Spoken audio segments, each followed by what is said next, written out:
Assalamualaikum dan salam sejahtera. Berita pagi bersama saya, Zehra Zamri.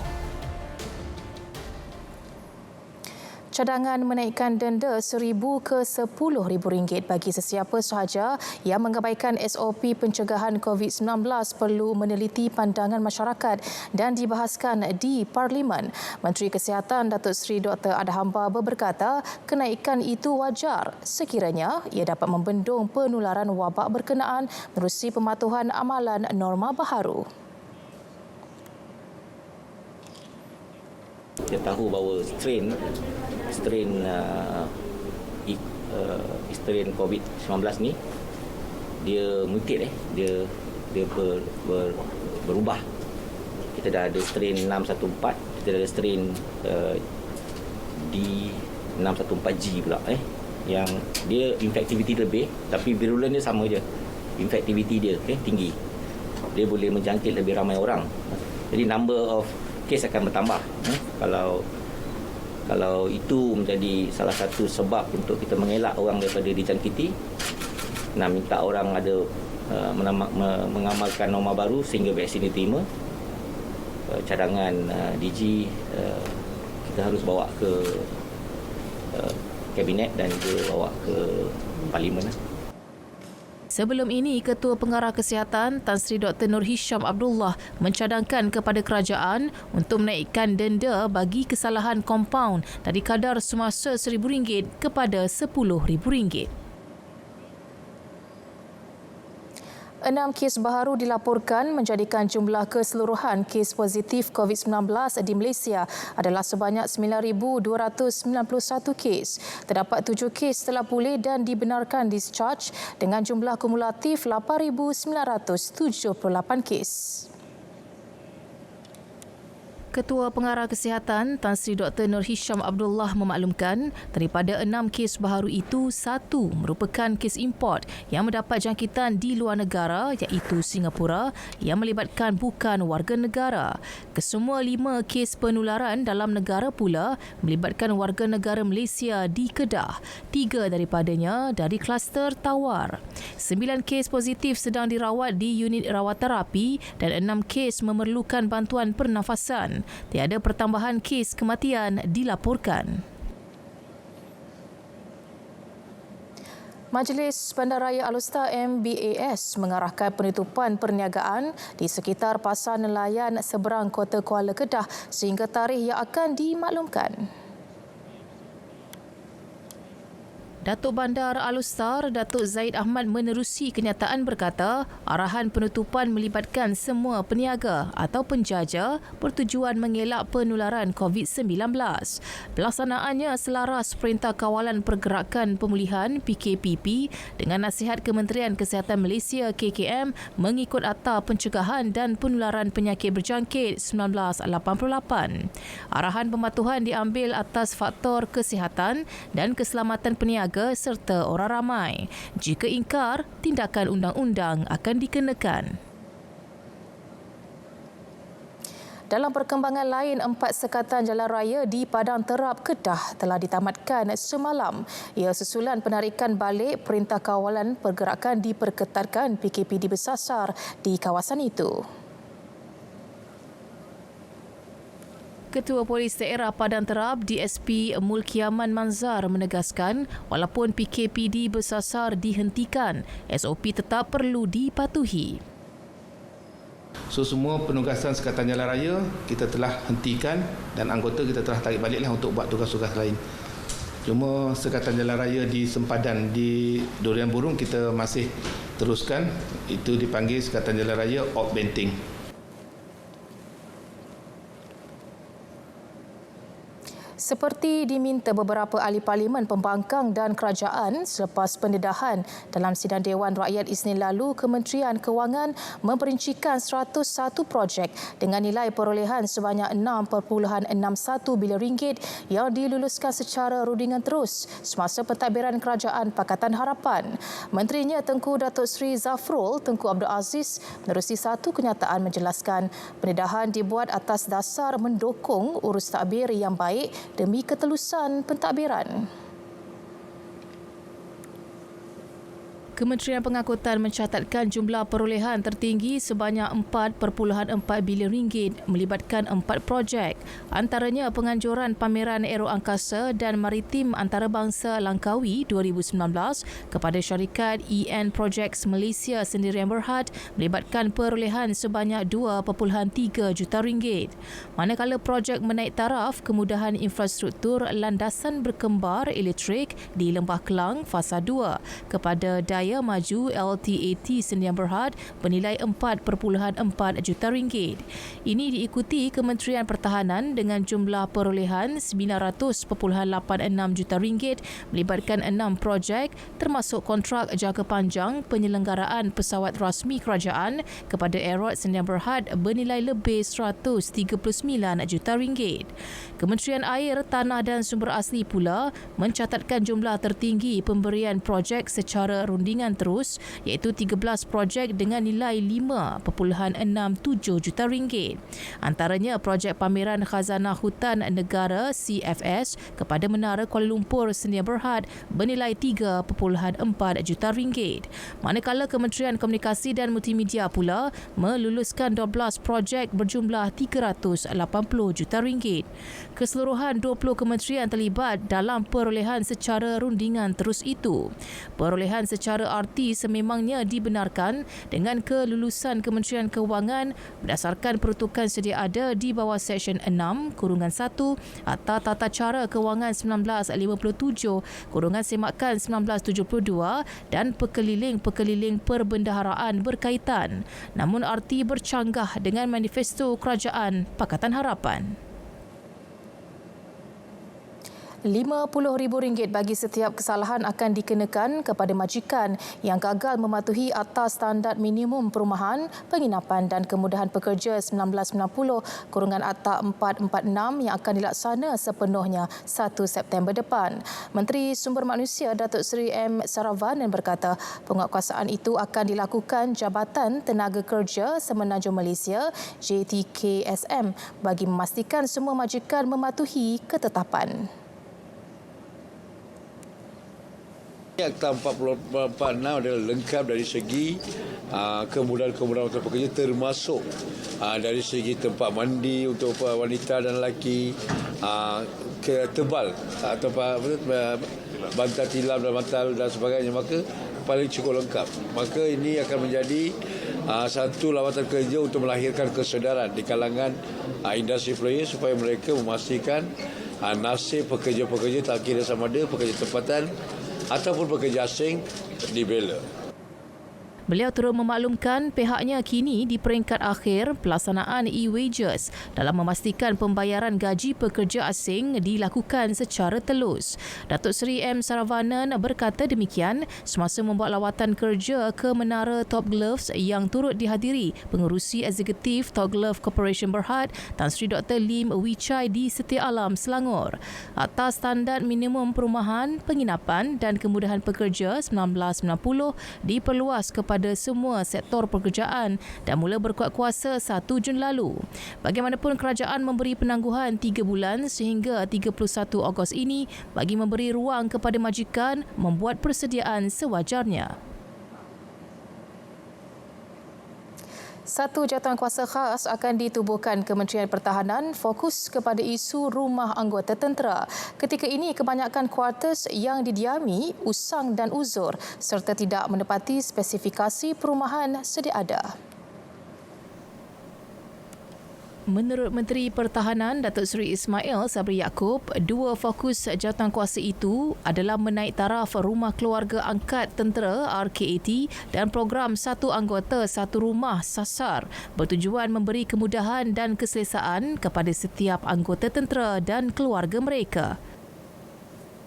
Dan saya dapati bahawa banyak perubahan yang perlu dilakukan kerana setengah bangunan ini daripada tahun 70-an. Ya, setengah dan dari segi bukan saja dari segi keadaannya yang sudah pun teruk ya, usang dan sebagainya, tapi dari segi bilik pun hanya ada 2 bilik. Dah bertentangan dengan dasar kajian dari segi perumahan iaitu minimum 3 bilik untuk setiap rakyat di Malaysia. Datuk Seri Ismail Sabri melakukan lawatan kerja ke rumah keluarga Angkatan Tentera, Kem Batu, Cantonment dan Ampat Tin di Ibu Negara. Tambah beliau, jawatankuasa itu nanti akan turut mengkaji semula perjanjian yang telah dimuktamadkan dan Kementerian Pertahanan tidak akan teragak-agak untuk membatalkan perjanjian jika kontraktor gagal menyiapkan projek mengikut jangka masa yang telah ditetapkan. Tiada penjawat awam yang akan terlepas hukuman jika didapati terlibat salah laku terutama membabitkan penyelewengan seperti didedahkan laporan Ketua Audit Negara LKAN 2019. Ketua Pengarah Perkhidmatan Awam Tan Sri Muhammad Khairul Adib Abdul Rahman berkata LKAN juga boleh menjadi garis panduan kepada kementerian terlibat menubuhkan jawatankuasa siasatan dalaman. Semua setiap bahagian human resource di kementerian masing-masing untuk menentukan jangka masa yang diperlukan untuk membuat tindakan, untuk membuat laporan. Laporan nanti akan dibentangkan dalam jawatankuasa lembaga tata tertib yang dipengerusikan oleh KSN. Dia bergantung, ada kes-kes dulu yang dia punya penglibatan tu ramai pegawai dan dia melibatkan 2-3 negeri. Jadi kita akan ambil maklumat daripada semua pejabat-pejabat negeri tersebut, yang pegawai terlibat juga akan ditemuduga dan sebagainya. Jadi proses itu kita kena bagi proses yang ada pada semua untuk memberi hujah balas. Ada kalanya pegawai tersebut dah bersara. Tapi bagaimana pegawai yang belum bersara, kalau ada tindakan tertib kita akan tahan persaraan dia selagi mana kes dia belum diselesaikan. Sekiranya sabit, maknanya hilanglah segala faedah-faedah persaraannya. Beliau ditemui media pada majlis perasmian KSN at Merdeka bersama penjawat awam sempena sambutan Bulan Kemerdekaan dan Kibar Jalur Gemilang di Putrajaya. Program dirasmikan Ketua Setiausaha Negara Tan Sri Muhammad Zuki Ali. Lebih 100 pegawai dan anggota polis dikesan terlibat penyalahgunaan dadah sejak Januari hingga Julai. Pada masa sama, 40 lagi turut ditahan kerana memiliki bahan terlarang terbabit. Perkara ini didedahkan Ketua Polis Negara Tan Sri Abdul Hamid Bador. Bukan sahaja dalam Pidana M yang mana setakat ini hampir 200 orang 100 lebih telah pun ditangkap kerana menagih, lagi 40 lebih kerana memiliki dadah. Itu saya rasa belum 50% lagi. Saya yakin lebih ramai lagi. Operasi tindakan untuk mengenal pasti warga Pidana M yang terlibat dengan dadah ni berterusan.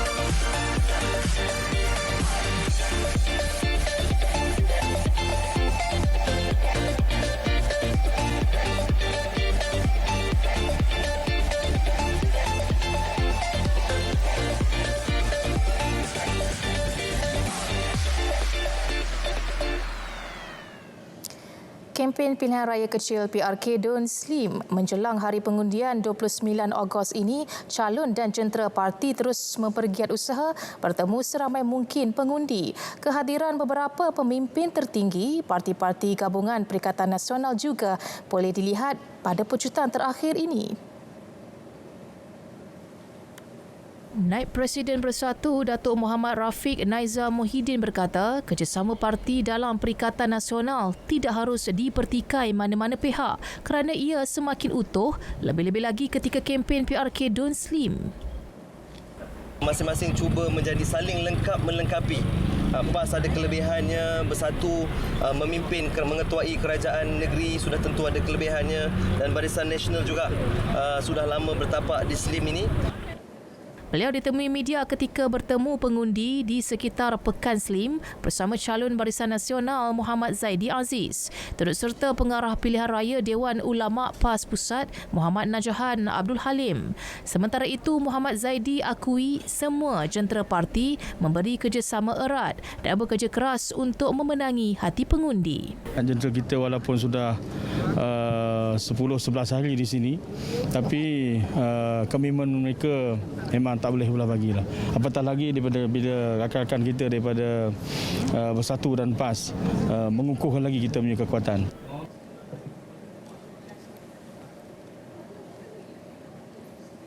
Jabatan Muzium Negara tetap mengadakan program menarik dalam memaparkan sejarah perjuangan negara melalui penganjuran pameran dan aktiviti pendidikan walaupun negara sedang berdepan pandemik COVID-19. Ketua Setiausaha Kementerian Pelancongan Kesenian dan Kebudayaan MOTEK, Datuk Dr. Nur Zari Hamad berkata, program yang akan diadakan bakal menyemarakkan lagi sambutan kemerdekaan ke-63.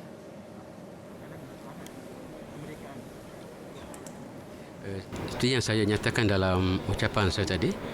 Dalam keadaan macam mana pun, usaha kita untuk menyebarkan maklumat tentang kemerdekaan adalah satu yang perlu kita lakukan sepanjang tahun, terutamanya kepada mereka yang lahir selepas kemerdekaan.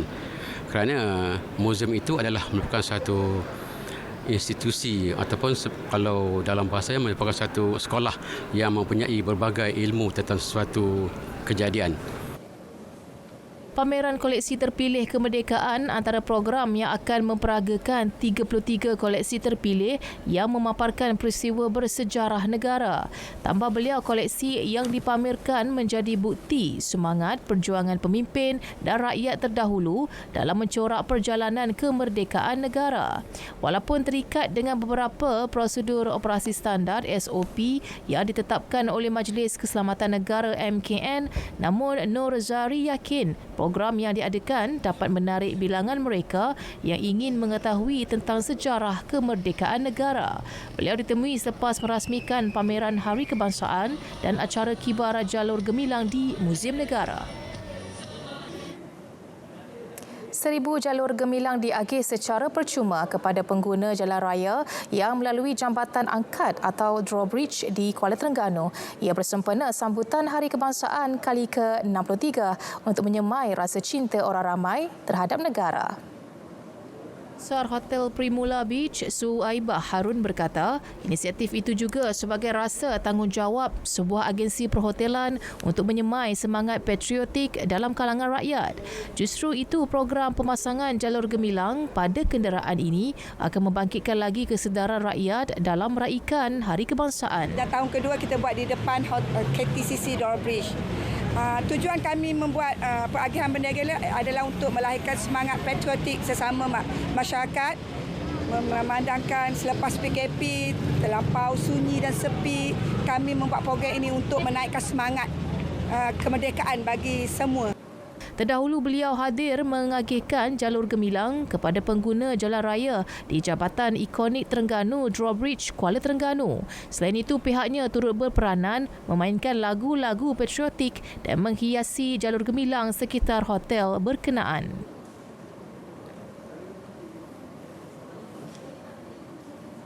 Baik, menjelang Hari Kebangsaan, semarak kibarkan jalur gemilang di dalam kalangan rakyat semakin memuncak di mana sahaja. Bangunan dan kediaman mula dipenuhi kibaran jalur gemilang. Di Johor Bahru, Johor, seorang penduduk Kamdi Kamil meneruskan inisiatif yang dilakukan sejak 35 tahun lalu dengan memasang jalur gemilang dan bendera Johor di sekeliling rumahnya. Usaha ini sebagai bukti cintakan negara dan menyemarakkan semangat Hari Kebangsaan. Kira-kira 900 helai bendera dipasang termasuk pokok prihatin 63 sebagai simbolik tema Hari Kebangsaan tahun ini. Turut diwujudkan sudut bacaan sejarah kemerdekaan khusus untuk pencinta bahan bacaan atau tetamu yang datang ke rumahnya. Sudut bacaan ini telah pun saya adakan sejak 4 tahun yang lepas setiap tahun, dan ini tahun yang keempat lah saya tujuannya untuk memupuk minat membaca di samping memasang bendera di sekitar rumah ini.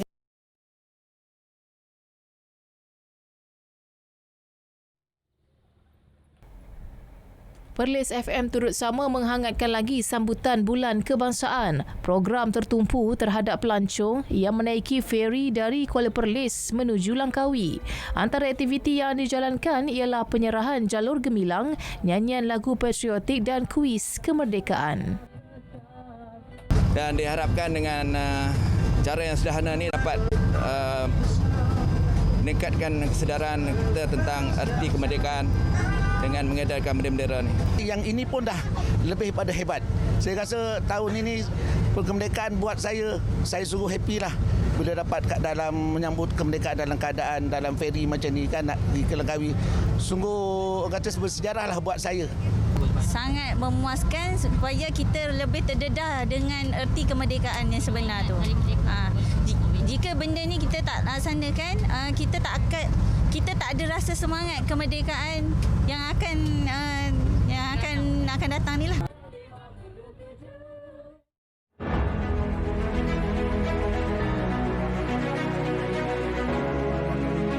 Dalam menghadapi situasi mencabar sebegini, kita perlu sentiasa bekerjasama. Semoga sambutan Hari Kemerdekaan ini memberi makna cukup besar buat kita semua. Merdeka kali ini adalah merdeka norma baru. Teruskan semangat kita jaga kita. Selamat menyambut Hari Kebangsaan ke-63. Kita semua adalah barisan hadapan. Kita belum menang, tetapi kita pasti akan menang. Kibarkanlah jalur gemilang, raikan hari bersejarah bersama. Selamat menyambut Hari Kebangsaan. Terima kasih Malaysia. Merdeka, merdeka, merdeka.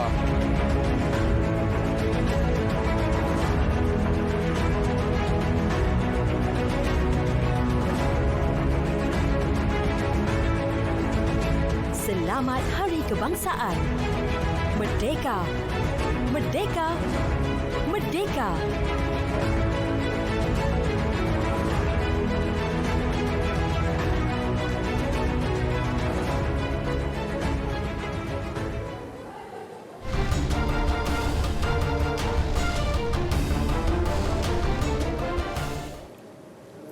Pendahulu Liga Premier 2020 dengan rekod tanpa kalah dalam 4 perlawanan terdahulu, Terengganu FC 2 TFC 2 tekad untuk memperkukuh tangga kedudukan Liga dalam aksi pertama pasca COVID-19 menentang Negeri Sembilan di Stadium Tuanku Abdul Rahman Paroi pada Jumaat. Setelah lama berpeluh di padang latihan sejak Jun lalu, rata-rata pemain TFC 2 di bawah kendalian Ketua Jurulatih Roshaidi Wahab begitu teruja untuk kembali membuka tirai kempen musim ini yang telah terhenti berikutan pandemik COVID-19 yang menjadi isu global. Menentang Negeri Sembilan yang kini menduduki 3 tangga terbawah Liga, sudah pasti seharusnya TFC 2 mampu untuk membawa pulang 3 mata mudah sekaligus mengutip 15 mata di puncak kedudukan Liga agar tidak dipintas oleh Kelantan United FC yang kini beratur rapat di tangga kedua Liga. Begitu juga buat penyerang import berdarah kacukan Brazil Jepun selaku Kapten TFC 2 Bruno Suzuki yang tidak sabar untuk kembali bertanding ke Paroi. Namun kali ini untuk berpihak di pasukan pelawat bagi memastikan kemenangan milik TFC 2 untuk menggasak padu bekas pasukan yang telah ditinggalkan setelah aksi terakhir bersama Negeri Sembilan pada 2017. Sememangnya kunjungan kita ke Negeri Sembilan adalah untuk meneruskan rentak kemenangan kita dengan mendapatkan 3 mata berharga supaya kita terus berada di atas puncak Liga. Kerana misi kita tahun ni sangat jauh supaya pasukan kita tahun ini berada di landasan yang terbaik, insyaAllah. Yeah, after so long, I wait so long this for play game, so I feel how to say different, yeah, really exciting. So and then also my ex team, so I want run until 90 minutes. I want fight.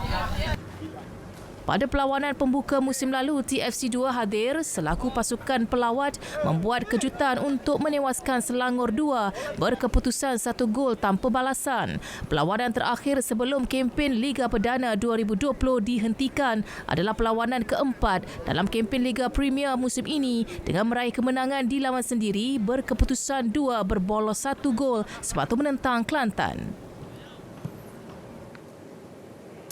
Reaksi positif Kementerian Belia dan Sukan KBS berhubung cadangan sekolah sukan pendidikan khas diwujudkan di negara ini menerima penghargaan oleh Presiden Majlis Paralimpik Malaysia MPM Datuk Seri Megat D. Syahriman Zaharuddin. Jika berjaya, institusi itu bakal menjadi sekolah sukan orang kelainan upaya yang pertama di Malaysia. Datuk Seri Megat D. Syahriman mengutarakan idea berkenaan baru-baru ini bertujuan membantu Malaysia menambah atlet berkualiti peringkat dunia bermula dari peringkat akar umbi.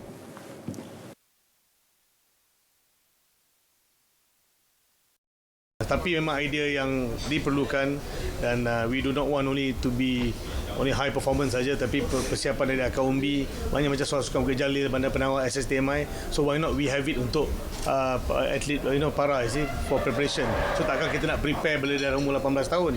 We should prepare them while they were still young. So I think this is a very good idea that they have to look. But I think kita boleh household this because the group is not that big. Tapi I think we can kick off this thing lah, insyaAllah. Itu yang Menteri pun juga share the aspiration, and I think is a part of for the OKU community.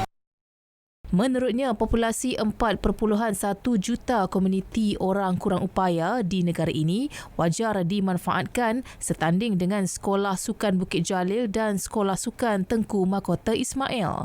Beliau ditemui media pada majlis penajaan 100 pasang kasut eksklusif bata kepada kontingen Paralimpik yang layak menyertai Paralimpik Tokyo 2021. Antara jaguh Paralimpik yang hadir menerima kasut tersebut ialah Muhammad Rizwan Muhammad Puzi, Muhammad Ziyad Zulkifli serta Abdul Latif Romli. Baik saudara, berita pagi berakhir di sini. Kekal setia bersama berita RTM, maklumat sahih jenama dipercayai. Terus patuhi SOP mencegah COVID-19. Saya Zara Zamri, Assalamualaikum dan salam hormat.